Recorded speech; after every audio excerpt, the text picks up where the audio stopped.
125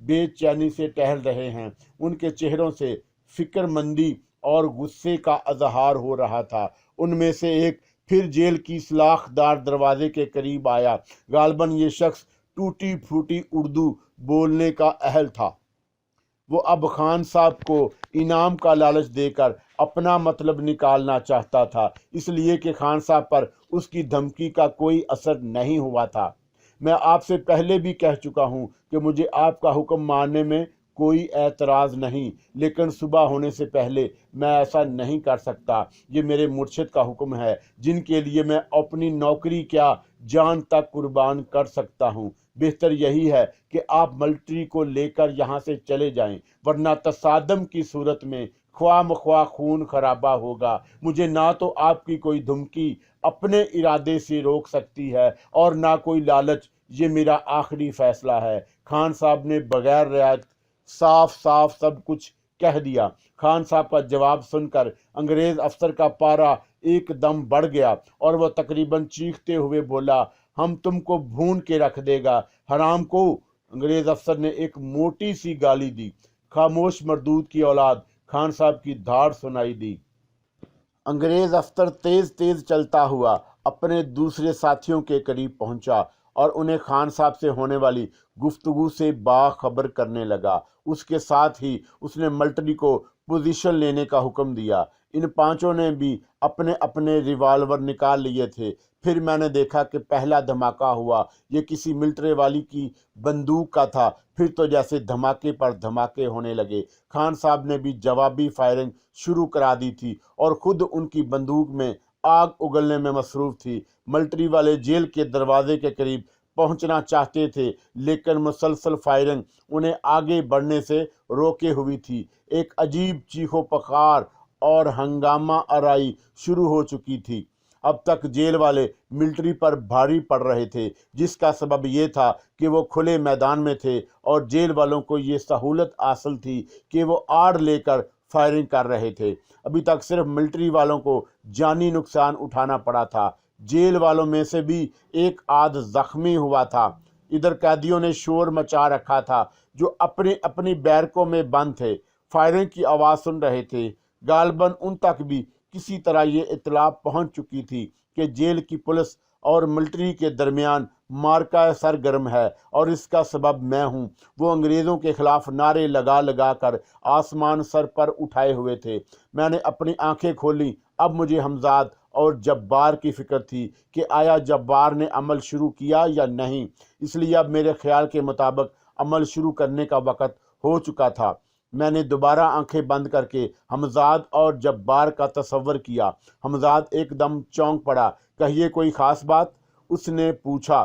نہیں، کچھ نہیں، میں صرف دیکھنا چاہتا تھا کہ جبار نے عمل شروع کر دیا ہے یا نہیں۔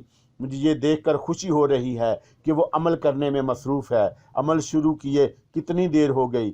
تقریباً آدھا گھنٹہ ہو چکا ہے۔ میں پارا اس عرصے میں 2 مرتبہ مداخلت کرنے کی کوشش کر چکی ہے، مگر دونوں بار میں نے اس کے حربے کو ناکام بنا دیا۔ ابھی کچھ ہی دیر پہلے اس کوٹھڑی پر سانپوں نے یلکار کی تھی، لا تعداد سانپ۔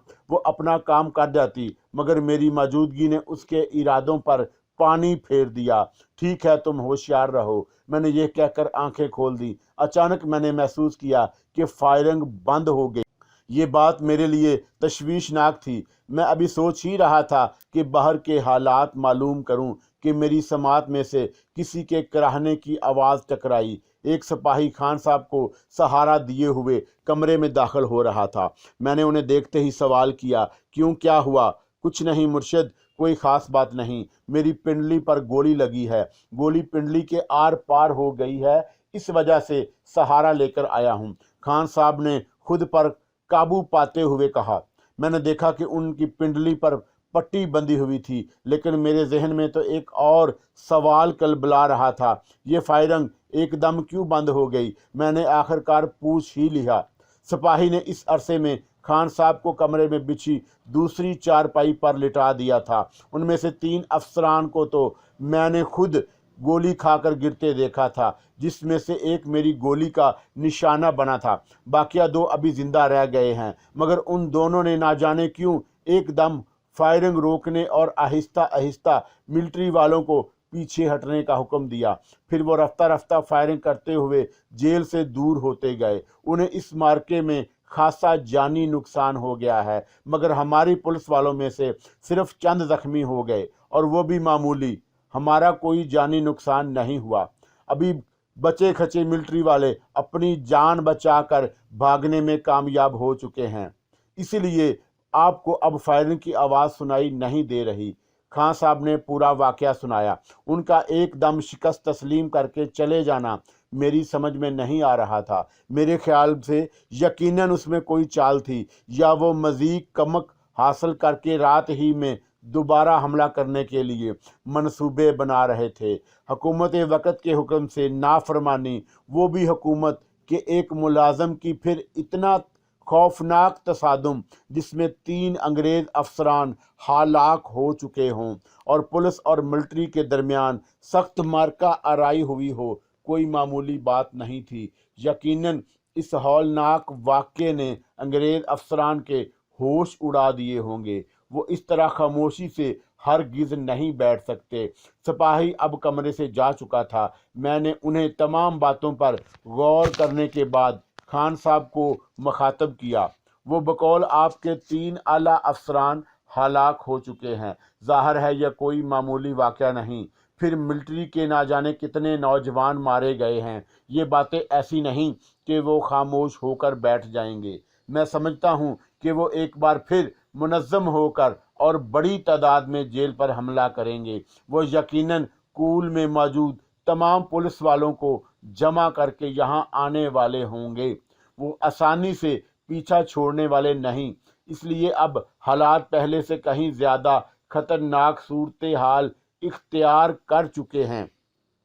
آپ کا خیال مجھے درست معلوم ہوا ہے مرشد، مگر یقین کیجیے جب تک بندے علی کے جسم میں خون کا ایک قطرہ بھی باقی ہے وہ ان سے مقابلہ کرے گا۔ مجھے بھی کچھ اس طرح کا خدشہ تھا، اس لیے میں نے جیل کی پولیس کو بدستور مستعد رہنے کا حکم دیا ہے۔ آپ مطمئن رہیے، صبح سے پہلے جیل کا کوئی ایک شخص بھی قدم نہیں رکھ سکے گا۔ ہمارے آس پاس ابھی کافی تعداد میں اسلحہ موجود ہے۔ خان صاحب نے میری بات سے اتفاق کرتے ہوئے کہا۔ میرے ذہن پر غنودگی چھانے لگی تھی۔ میں کافی دیر سے حالات پر غور کر رہا تھا اور سوچتے سوچتے میرا ذہن کچھ تھک سا گیا تھا۔ میں نے آنکھیں بند کر لیں اور کچھ ہی دیر بعد میں بے خبر ہو گیا۔ خان صاحب بھی خراٹے لینے لگے۔ پتہ نہیں میں کتنی دیر سویا، مگر ایک دھماکے سے میری آنکھ کھل گئی۔ یہ دھماکہ بہت خوفناک تھا اور بندوق سے دھماکے سے قطعی مختلف۔ اس وقت ایک سپاہی تقریباً بھاگتا ہوا کمرے میں داخل ہوا اور اس نے خان صاحب کو، جو اب خود بھی جاگ چکے تھے، سہارا دے کر اٹھایا۔ سپاہی کہہ رہا تھا، وہ اب کے بہت بڑی تعداد میں ہیں، ان کے ساتھ ایک توپ بھی ہے جس کے گولے جیل کی دیوار پر لگ رہے ہیں۔ جیل کی 4 دیواری ایک طرف کی دیوار کچھ گر گئی ہے، مگر ابھی تک ہم نے انہیں آگے بڑھنے نہیں دیا۔ خان صاحب سپاہی کی بات سن کر ایک دم اس کا سہارا لے کر اٹھ کر کھڑے ہوئے اور بولے، چلو میں بھی چلتا ہوں۔ اب میں نے مداخلت کی کیونکہ خان صاحب زخمی تھے اور اس حالت میں ان کا لڑائی لڑنا میرے نظر میں خطرناک تھا۔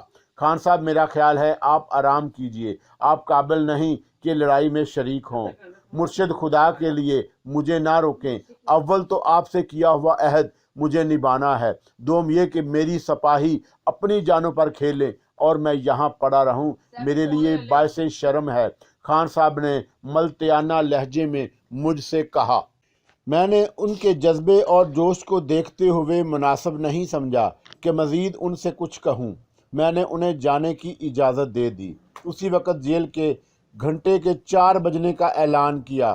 خان صاحب کا سہارا لیے ہوئے اور اپنے ہاتھ میں بندوق تھامے کمرے سے نکل چکے تھے۔ بندوق کے مسلسل دھماکوں سے فضا ایک بار پھر گونجنے لگی تھی۔ اب ان کے دھماکوں میں کچھ دیر بعد ایک بڑے دھماکے کا اضافہ ہو جاتا تھا۔ میرے اندازے کے مطابق جبار کا عمل ختم ہونے میں تقریباً 1 گھنٹہ اور باقی رہ گیا تھا۔ میں نے اپنے تصور کی قوت کے ذریعے ایک بار پھر جبار کی کوٹھری کا نظارہ کیا۔ میں ہر چند ہمزات کے سبب اس طرف اتنا متفکر نہیں تھا، مگر پھر بھی حالات سے باخبر رہنا چاہتا تھا۔ جبار مجھے مصروف عمل نظر آ رہا تھا، حالانکہ مجھے اس کے چہرے سے بے انتہا نقاہت اور کمزوری کا پتہ لگ رہا تھا، مگر اس کے باوجود ہمت نہیں ہارا تھا۔ حمزات بھی مجھے مستعد نظر آیا۔ میں نے اسے مخاطب کیا، کیوں، عمل میں کتنی دیر باقی ہے؟ بس اب 15-20 منٹ میں ختم ہونے والا ہے، ہم کامیابی کی منزل کے بالکل قریب پہنچ چکے ہیں۔ جبار نے واقعی بڑی ہمت و جرأت کا ثبوت دیا ہے، حمزات نے جواب دیا۔ اچانک کمرے میں قدموں کی آوازیں سن کر میں آنکھیں کھول دیں۔ وہ منظر میرے لیے اتنا ہی عجیب اور غیر متوقع تھا، میں یہ بھی بھول گیا کہ میں اس وقت حفاظتی حصار میں ہوں اور مجھے اس سے باہر نہیں نکلنا چاہیے۔ 3-4 سپاہی خان صاحب بندے علی کو لہو لہان جسم کو اٹھائے ہوئے چارپائی کی طرف بڑھ رہے تھے۔ میں بے اختیار ہو کر ان کی طرف بڑھا۔ میرے اس عمل پر صرف جذبات کو دخل تھا، لیکن جیسے ہی میں نے حمزات کے قائم کیے ہوئے حصار سے باہر قدم رکھا، میرے جسم کو ایک شدید جھٹکا لگا۔ پورے جسم میں آگ سی لگ گئی، بے ساختہ میرے منہ سے چیخ نکل گئی۔ وہ جھٹکا اتنا شدید تھا کہ میں اپنے جسم پر قابو نہ رکھ سکا، لیکن خیریت یہ ہوئی کہ میرا جسم واپس حصار کے اندر ہی آن گرا۔ کمرے میں موجود سپاہی، جن کے چہروں پر پہلے ہی حزن و ملال کے سائے چھائے ہوئے تھے، میری طرف خالی خالی نظروں سے دیکھنے لگے۔ میرا جسم ابھی تک جھنجھنا رہا تھا۔ میں آہستہ سے اٹھ کر چارپائی پر بیٹھ گیا۔ دھماکوں کی لگاتار آوازیں اب بھی سنائی دے رہی تھی۔ میرے حواس کچھ بحال ہوئے تو میں نے کمرے سے باہر جاتے ہوئے سپاہیوں سے دریافت کیا، خان صاحب کو کیا ہوا؟ کیا وہ بے ہوش ہو گئے ہیں؟ ان میں سے ایک نے میری طرف دیکھا، اس کی آنکھیں پرنم تھی۔ وہ ہمیشہ کے لیے چھوڑ گئے۔ اس کی آواز بھرائی ہوئی تھی۔ انہوں نے مرتے وقت آخری نصیحت یہ کی تھی کہ صبح سے پہلے کسی طرح ملٹری کو جیل میں داخل نہ ہونے دیا جائے۔ یہ خبر سن کر میرے دل پر ایک گھونسا سا لگا۔ وہ مرد وفادار آخر مارا گیا، خدا اسے جنت نصیب کرے، میں زیر لب بڑبڑایا۔ سپاہی پھر اپنے فرض کی ادائیگی کے لیے روانہ ہو گئے تھے، مگر میں محسوس کر رہا تھا کہ دھماکوں نے اب نسبتاً شدت اختیار کر لی تھی۔ میرے اندازے کے مطابق جبار کے عمل ختم ہونے میں صرف چند منٹ باقی رہ گئے ہوں گے، اور یہ چند منٹ بہت فیصلہ کن تھے۔ اچانک میرے کانوں سے سخت قسم کا شور ٹکرایا۔ میں فوراً اپنی تصور کی قوت آزمائی۔ میری حیرت کی انتہا نہ رہی جب میں نے دیکھا کہ اب پولیس اور ملٹری کے کچھ نوجوانوں کے درمیان دست بے دست ہو چکی تھی۔ غالباً ملٹری والے بھاری پڑ گئے تھے اور ان میں سے کچھ جیل کی 2 جگہ سے ٹوٹی ہوئی بڑی دیوار تک پہنچ کر اندر داخل ہونے میں کامیاب ہو گئے تھے، لیکن اس کے باوجود پولیس کے سرفروشوں نے ہمت نہ ہاری تھی۔ پھر ملٹری والوں کی طرف سے ایک زبردست یلکار ہوئی، پے در پے توپ کے گولے داغے گئے، پولیس والے پسپا ہونے لگے۔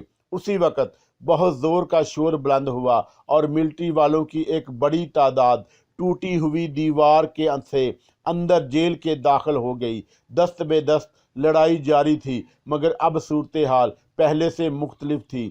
پہلے جیل کے اندر پولیس والے زیادہ تھے اور آنے والے کم، مگر اب جیل کے اندر ملٹری والے کافی تعداد میں پہنچ چکے تھے اور وہ پولیس کے جوانوں پر بھاری پڑنے لگے تھے۔ دوسری طرف فائرنگ بھی جاری تھی۔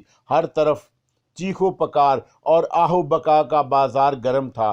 جیل کے باہر اور اندر والوں اور پولیس والوں کی لاشیں بکھری پڑی تھی۔ میری زندگی میں اس سے پہلے اتنی خون آشام رات کبھی نہیں گزری تھی۔ میں مرنے والوں کے لیے اپنے اندر ایک عجیب سا دکھ محسوس کر رہا تھا۔ میں ایسے ہی خیالوں میں کھو گیا اور توجہ کی کمی کے سبب میرا سلسلہ تصور بھی ٹوٹ گیا۔